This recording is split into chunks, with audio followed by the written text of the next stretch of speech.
Hi, this is Janice Switlo, and I'm continuing with Apple Cede 2.0. This is part 14. This is delegated management only. Section 18, sub 1, a First Nation has, after the coming into force of its land code, and subject to the framework in this act, the power to manage First Nation land. Sub 2.1, land that is a reserve of a First Nation is eligible to be managed by that First Nation under a land code as First Nation land.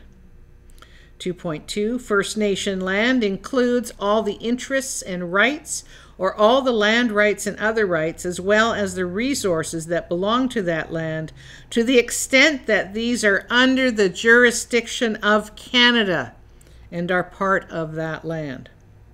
2.3, the parties agree that First Nation lands are lands reserved for Indians within the meaning of Section 91, sub 24 of the Constitution Act 1867.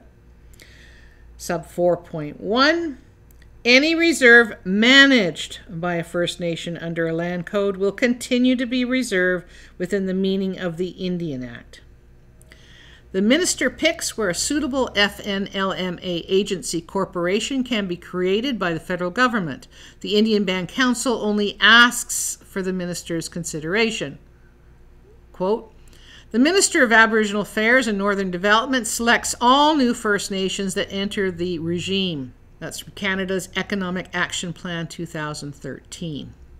This is not a nation-to-nation diplomatic solution to the Crown's failures under treaties. If it were, it would fiscally bind successful federal governments. After all, it is in the title of the FNLMA, quote, management, end of quote.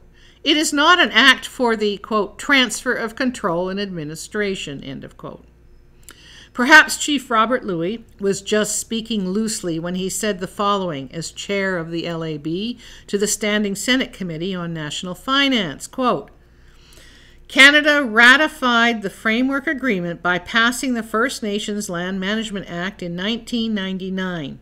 The First Nations each ratify the Framework Agreement by holding a community vote to approve the land code and an individual agreement with Canada. This individual agreement identifies the details of the transfer of control over the reserve lands and resources from Canada to the First Nation. That is simply not possible. As said, Section 6, sub 3 of the FNLMA reads clear.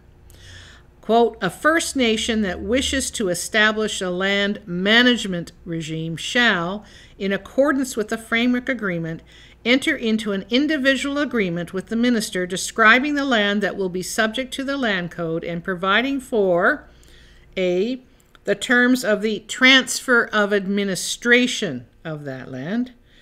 Control and jurisdiction can be loosely used words, and no doubt can be persuasive, if not confusing to hear and read. But they should not be when used by lawyers, specifically in reference to federal legislation. A Department of Justice lawyer never gets those mixed up. Has any of this been explained to those being asked to vote on a land code?